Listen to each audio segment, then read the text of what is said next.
has this made you strong? First off, every single day, like even a bad day is a blessing. Do you know what I mean? Like I should have been dead at 12. So like, what's a bad day? Tell me like that.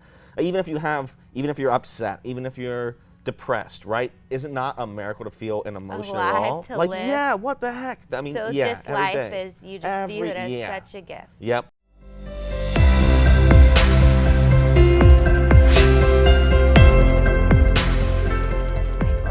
Yeah. I'm always awkward in the beginning because No, I'm like, good. I'm not a talk show host, and I'm like, oh, okay. I've never had a camera. The only camera I've ever had on me is like a cell phone. So yeah, Well, it's new.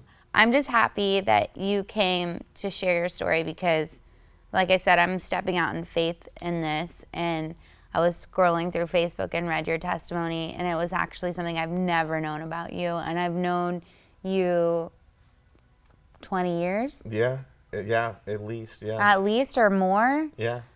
And I never knew that. And you were like, I thought everybody knew this. And Yeah. I think it was so brave for you. And I think when you reshared it, you were like, look, I don't usually write a lot on here, so read Never, this. You ever. know what I mean? I never post that So much. have you felt like it put on your heart that you should share your story? Oh yeah, I think that's a lot of like anytime you have a really big event in your life, there's really two ways you come out. You come out stronger, you come out weaker. You know. Yeah.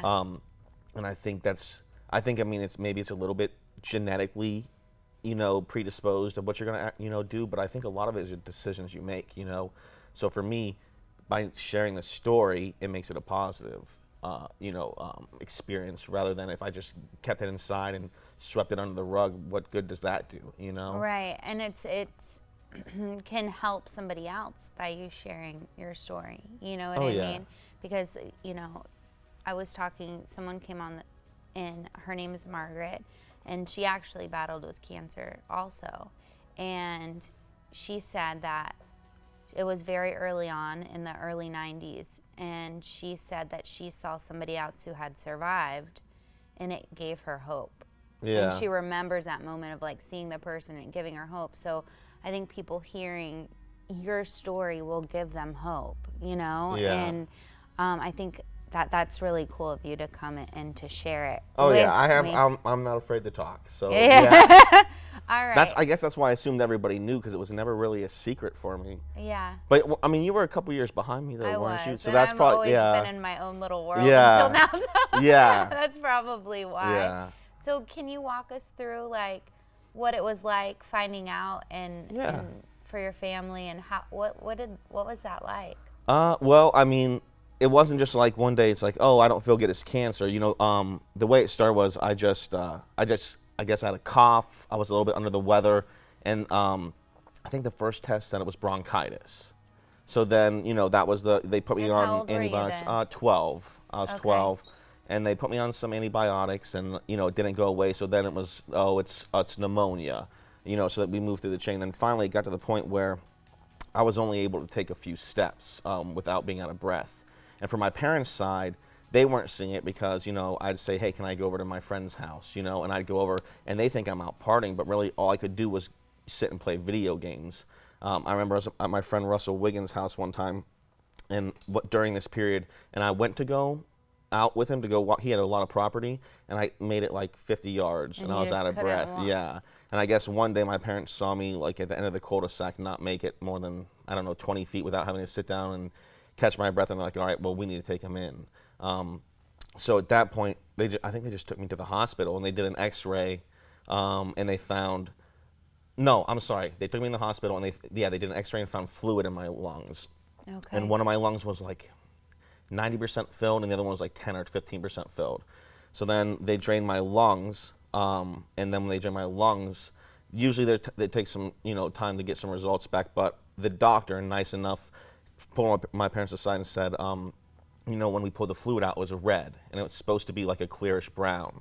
And he said the only other time I've seen this was like 6 months ago, and it was a kid that had, cancer, like leukemia or whatever. So at that point, we just waited for the doctors to come in. Were you aware of like anything? Like, were you scared or? No, I mean, I've always been kind of a perceptive person, even as a kid. So there were some red flags for me, like when they pull my parents aside. And if you can't say it in front of me, I'm only 12, but I'm not an idiot. If you can't say it in front of me, there's probably something that, you know, you don't obviously want me to hear. Right, exactly, or needs to be broken a certain way or whatever. Were you scared? Not really. I mean, a little bit. You know what I'm saying? I wasn't like terrified. I was more like just reading the situation, like what's going on. Trying to figure it out. And then there was a lady that came in. This is when I knew it was big, right? This lady comes in. She was a great lady. Her name was Denise, and she's the child life specialist there. So like she kind of helps the kids as they go through this. Well, I didn't know her. She came in the room, and she introduces herself to me, and I'm like, well, you know, who are you? Where's my parents? They've been gone for like 45 minutes. Who are you? Oh, no, I'm just here to say hi, blah, blah. And so immediately I'm like, come on, there's something big, you know? And then at that point, when they came back in, that's when it kind of like got spiraling and chaotic a little bit. And they told you? Yeah. Well, what they told me originally was it could be 3 types of cancer. It was like, it could be, I forget what it was, like, but one of them, I remember they told me, like, let's just say A, cancer, B, cancer, and the last one they told me was testicular cancer. And I was okay, and they said, no, Jesus, no, like, it's not the testiculars, please, no, that was when it hit me. But luckily it wasn't any of those, and it was leukemia. Well, not luckily, I guess, but you know what I'm saying, in my mind. That was. Yeah, come on, they're just 12 years old, give them a break. Give them some time. Give my boys a break. And so, yeah, at that point, I honestly think because I was a kid, you're kind of invincible, right? Like you understand, right? Like you understand death, but it's not young. Tangible. Yeah. Like it's not applicable. Like you get it, okay, like we're gonna die, right? And have you ever did you hear about cancer at that point in your life? I mean, yeah, like my grandparents and stuff. Like I knew it meant death, but I knew that there's still a chance. You know what I'm saying? Like I know with certain ones there's still like it wasn't lung cancer because that's what my grandpa died from. You know, our grandma or whatever died from. It wasn't these cancers that I was familiar with. And at the time, it was a cancer I guess that had like a 50-50 shot. Now it's got a pretty high success rate, but at the time I was on a trial trial set of drugs. And one of them wasn't I think they were what did they say? They had to let my parents know that it's under testing so that they can bring it to, you know, the investors, whoever it is, to say, hey, here's our success rate. So it wasn't even really out there. It was a super trial drug. Wow. Yeah. So I was on a really unique, what do they call it? Protocol. I was on a very unique protocol. Okay. Yeah, at the time. And so what did that look like going through that? Well, originally it was only supposed to be 3 months, I think, like a 3 months of an inpatient or something like that. But it ended up being like 9 months almost. So what it was every time they gave me a chemo drug, my body had a reaction to it. Like, you know how you see the list of side effects, the ones you don't want to see? You could have checked them all off the list. It was like my body did it all. So they'd have to pause the chemo treatments and then, you know, formulate a new plan, deal with the side effects. So they caught it pretty early on then. Yeah, I mean, I would think so, yeah. Yeah. But the biggest issue, I can't even say biggest issue because there were so many speed bumps, but one of the largest issues was my first chemo treatment, because the first chemo treatment is supposed to basically start shrinking your tumor, or at least like stop it from growing. And you had a tumor? Yeah, it was in my chest. I'm sorry, I didn't even mention that. Yeah, so I did have a tumor in my chest, and that's what was putting the fluid in my lungs. Wow. When they found it. So so the first chemo treatment, instead of shrinking or really just freezing my tumor and, you know, making it just stop growing, it blew it up. Are you kidding me? Yeah, and I think it's something, I believe it's called tumor lysis. Wow. And so basically the tumor particles spread through your body and start shutting down all your organs. So that's when I had liver failure, kidney failure. I went into a coma. From my understanding, my mom and my dad were there during the day. You say it so like casually. It's hard to like it happened register. So fast. It like, wasn't like me like. That's when you know what crazy. I mean? Like, it's just like. So like, well, yeah, that's when my organs were shutting. You know what I mean? Like, I've told the story probably like a trillion times, so that makes it a little bit easier. But it's just like, to me, I'm like, wow, like I empathize for you so much to have to go through that at such a young age, because my kids are getting a little older now, and I look at them and I just think, wow, like the medicine made it, you know, like that, like what a. How did you cope with that at 12 years old? See, the thing is, I think you're thinking of it as a parent now. Yeah, right. So really what you have to do is pity my parents, because that's what they went through. For me, again, I was invincible. Like, yes, I knew what I was dealing with, but I'm like, let's do it, let's do it. It wasn't until like the end of the 9 months in there that like my spirits were broken. You know what I mean? There was a time, but at the end. Yeah, God designed me with like a let's go, get it, you know, let's fight it. So, and I still have that now, but I mean, even more so as a kid when you're like, let's do it, I can do anything. You know what I mean? Let's get it done. Yeah. So like it was scary, but that first part, the reason that comes so easily is like it happened so quickly. It wasn't like over days and days. It was like immediately my body shut down. Like my mom and dad were there. My mom would stay with me. My dad obviously had to go home and work.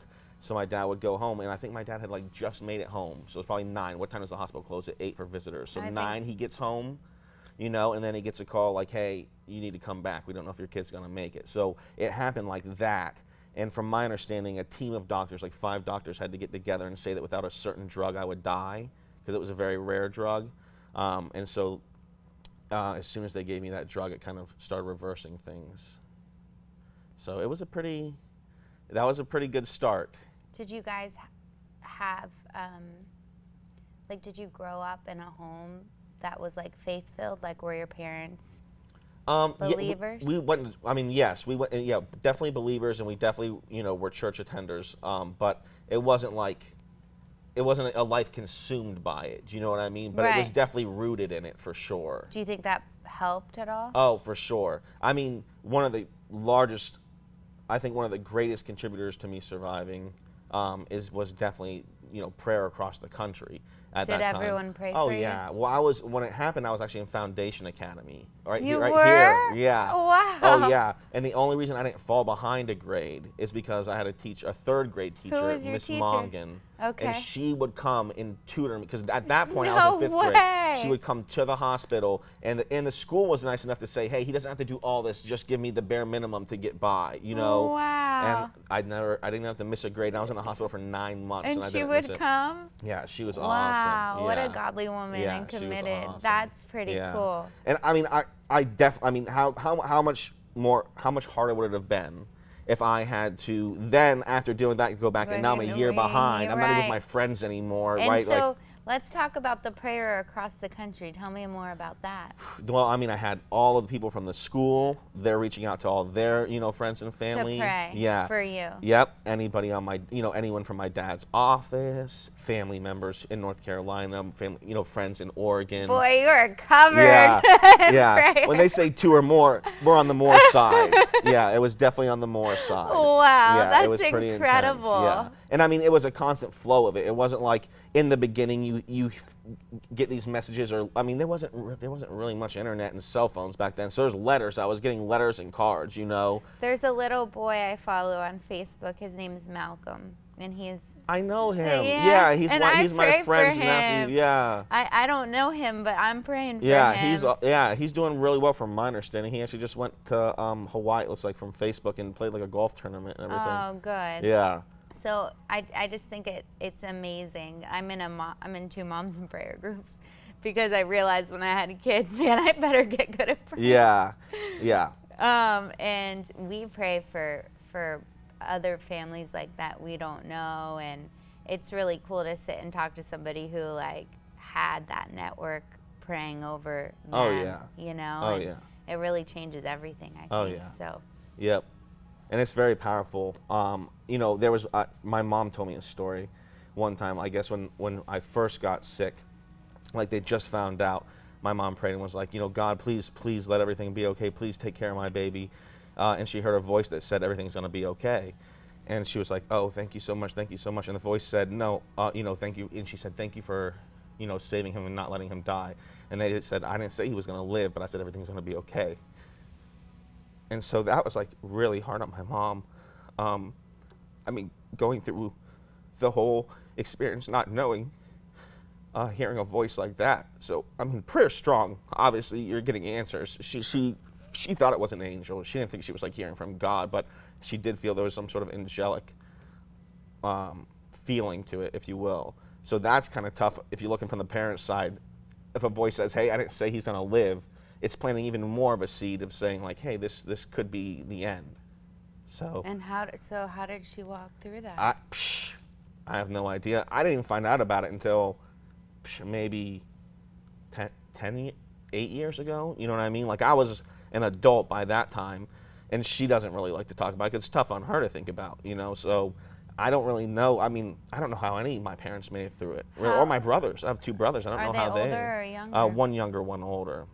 So, I mean, everyone reacts differently to this kind of situation, right? And we're all just different people. So, you know, my mom had to sit there, not had to, my mom was able to be with me every day, you know what I mean, and support me. My dad had to go to work, so he has to go to work, not even know what's happened to his kid, you know. Yeah. Could get a phone call at any moment, come back up.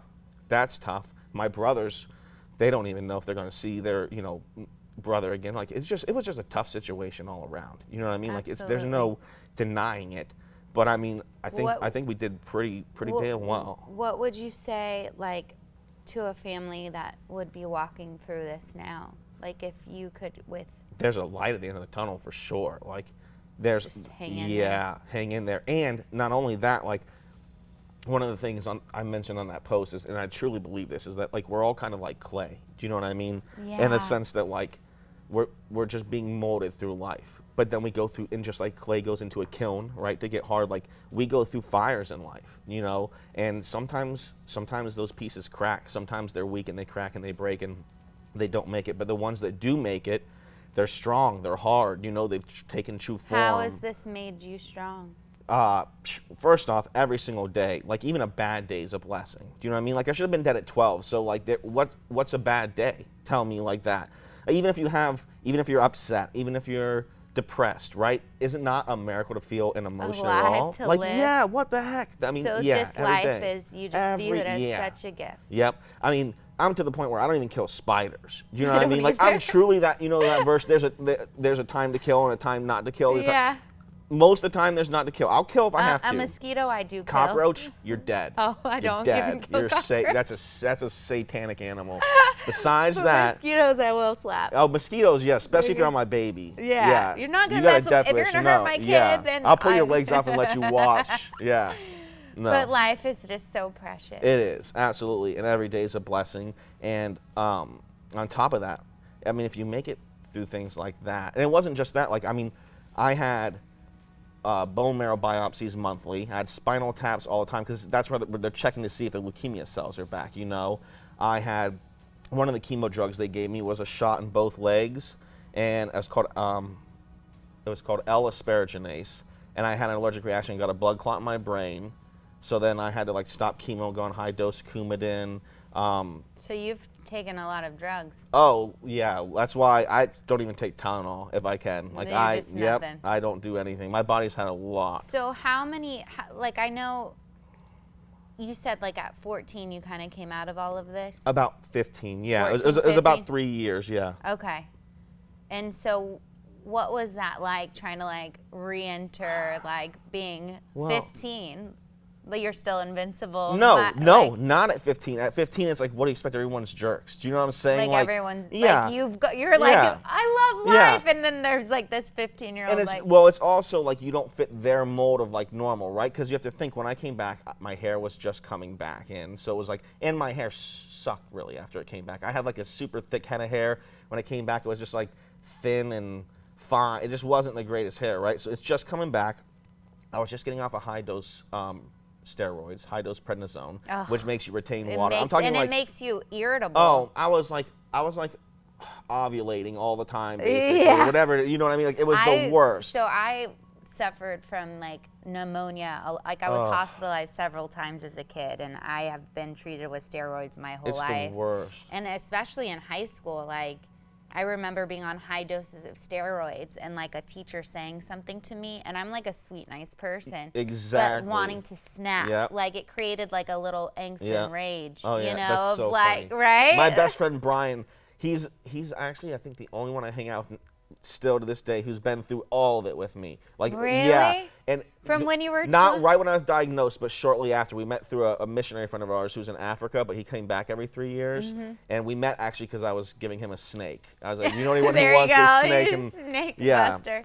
But he's been through it, and what was really funny, is he knew that that's what was causing it, but we'd be together and we'd just be talking, like, shut up, Brian, and then we just like, go back to normal. It's just like you said, it's a moment of just like anger and rage. It is. Yeah. It's crazy. And I was on really high doses, so I was like retaining lots of water. So I had little hair. I was swollen, so I mean, people would call me like Uncle Fester and things like that. Like but the thing is, when you've come through something like that, another gift about that is that you just learn that other people they're ignorant. Do you know what I'm saying? Like they don't understand. They're living on like a different playing field, right? Yeah. Now, if I was just living my normal life and I didn't go through that, and there were people calling me names, maybe it would hurt more. But I just did something that like you have no idea what you're talking. You can't even scratch the surface. You just like danced with death. Yeah, I have needles in my spine. Like someone calling you Mr. Fester is like, bro, I just danced with death and I came through. Like Mr. Fester, like it rolled off. But that's also what's helped. For me into who I am I'm confident in who I am. Like if I don't feel convicted from God on something, I don't change. Like I love who I am, and I understand that not 100% of people are going to like me, but majority seem to, so. Do you have a prayer or Bible verse that is like your go-to, or a story? Like, is there something from like God's word that helps you to think about? Well, I think one of the verses I've always, even before, but obviously it was only made more solid at the time, was for I know the plans I have for you, declares the Lord. So Jeremiah 29:11. I didn't remember which, but I mean just the verse itself. Plans to prosper and not to harm you. So when you're going through these times, you're like, it's going to be good. His plans are to prosper me. Yeah. Wow. Yeah. That's incredible. Yep. So, and then I'll tell you, we might as well talk about it. Another speed bump, I guess I had to go through the thing was. Through the whole process was I did meet another friend when I was in the hospital. His name was Paul Turner. He had a more aggressive form of cancer. His was AML. So I don't know where it's at these days, but at the time it was almost guaranteed needed a bone marrow transplant. Okay. So we were great friends because we were both in the hospital for a long period of time. Wow, and what a companion. Yeah, I mean, for sure. And I think the biggest thing is that you really need someone, not like an adult who's like, I love you, or a doctor who's like, oh, this is gonna sting, right? Like I get, like something. Walked with you. Yeah. So I got to meet him, which was a true blessing. But unfortunately, he actually got the bone marrow transplant, and then towards the end of the whole process, because they have to like isolate you, because they basically drain you of white blood cells. Right. And put in new ones. Your body has to take to it. And you're in complete isolation. Complete, yeah. And he almost made through the whole thing, and somehow an infection got in his line, and I think from there it was just downward. Yeah, when you have no immune system, do you know what I mean? How do you fight it? So that actually took Paul, and that's another thing that really does encourage me every day. Like I kind of feel like I have two people to live for. You know what I mean? I know that's really hard for you to talk about. Well, it's good to talk about, for sure. Yeah. But, I honor him as much as I can. I try to live my life every day, in a way that he'd be honored, which we all make mistakes, so that's gonna happen. But I even have a little son. His name is Turner, so kind of like second chance. I'm so sorry. It's good. It's just rough to talk about, You have that survivor's guilt, really, I think is what it comes down to. The end is like, how many times I lay down at night and think, why? Me? Paul was greater. But God has his reasons, so you just have to like go with the flow, And the reasons we don't know. And maybe Paul's reason was to meet me and like get my ass in gear. You know what I'm saying? Like kick me into overdrive. And what was Paul like? He was actually so different than me. Like, really? He was a little bit more quiet. We loved fishing, and he lived on this little canal, so we'd always go over there and fish. And my mom and his mom would talk. Which, how great is that they have somebody? Like those groups are great. Yeah. So like it was an awesome you catch relationship. Bass or catfish? Bass. I mean, we catch whatever, but bass was our thing. Yeah, to this day, like I love bass fishing. But yeah, we'd always fish. When we were in the hospital, I don't even like sports. I used to watch basketball. I don't care about sports. I mean, I'm basketball. outdoors. I like basketball. I used to love it. But we were in there, and we just like he was a big FSU fan, and so Okay. I was like, well, I like Gators because I'm an outdoors person, so let's go Gators. So we'd always like they wheel each other in our Rival rooms, and we'd always like watch games together. It was like I don't know if you recall, but I said one of the greatest things I attribute to me surviving was prayers. The other one's really Paul, because like I needed that crutch. Do you know what I mean? Like he was like an anchor for me then. So like We got to be so grateful for Paul, yeah. right? Every day, for sure. Yeah. I think it's really hard, and I think it's something that you just hold the space of it so beautifully, of feeling the grief and the sadness of losing him, but you also hold the space of being so grateful for your life and loving life, and I think that's beautiful. Yeah. Because I think a lot of times Thank we you. feel like in the world we live in, it's hard to hold space for all of these feelings at one time and in one place. You know what I Right. mean? And you do it with so much grace. Thank you. And I think so many people are going to be able to relate to that. Thank you. I appreciate You know, that. and I've heard people say that. I had, somebody share their testimony of their daughter who had a heart transplant, and she struggles with the fact that she has somebody else's heart. Yeah. And why did that person have to die for her to live? So it's something that people walk with and struggle with, and I think it's so brave of you to share that. Thank you. I appreciate that. Thank you for doing that. Yeah. Well, I mean, if I don't share it, I feel like that's doing a disservice little to Paul Turner. too. Yeah. Oh, and Turner's the best, and he's a miracle because when I was on chemo, it was like 12 to 15. Do you know what I mean? So it's like those puberty years.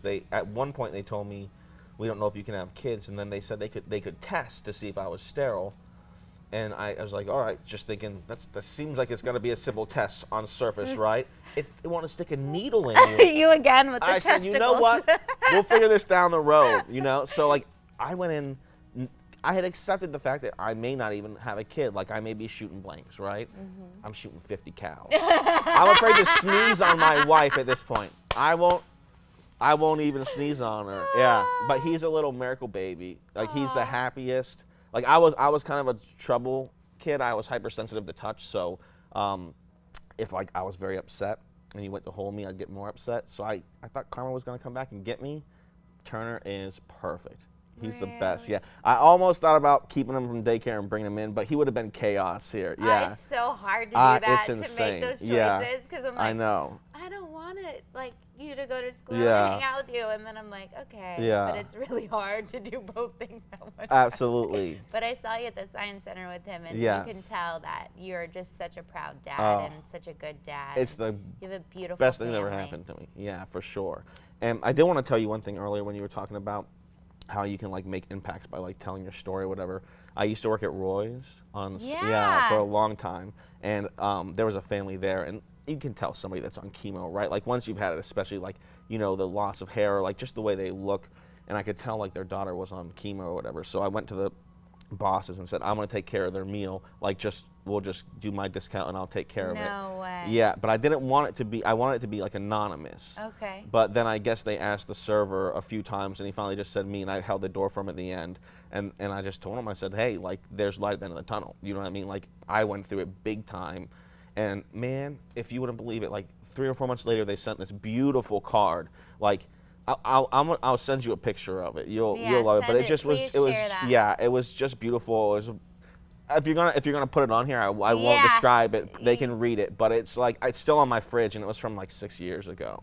That's It's pretty awesome. cool. And it's like, like Margaret said, like she saw that one person that gave her Yep. hope, and you were Yep. able to give that girl hope. Yep. And I mean, Jesus died to give us hope, Yep. right? I mean, that's the hope I hold on to, because I don't know how I would get through the day if I didn't have the hope of Jesus in my life, because you look at the world, the news, everything, and it's a dance with death, Yeah, right? absolutely. mean, and the hope is where everything changes Yeah. for us. So Yeah, and I think sometimes it's like hard to see God in man, People be like, well, why did God give you cancer, right? Like, right, that's a question. 100%. But that's not how I feel. Like, God didn't give us cancer. You know who gave us cancer? Man, because we pump hormones into our food. We, spray pesticides on it. Like, we take shortcuts in everywhere. We have cell phones that give off radiation. You know what I'm saying? Like, man created cancer. So I'm dealing with something that's man-made because we're sin-based, and God's just there to turn it into a positive thing or a negative thing. Yeah. So if I bundle it all up and I just hide under,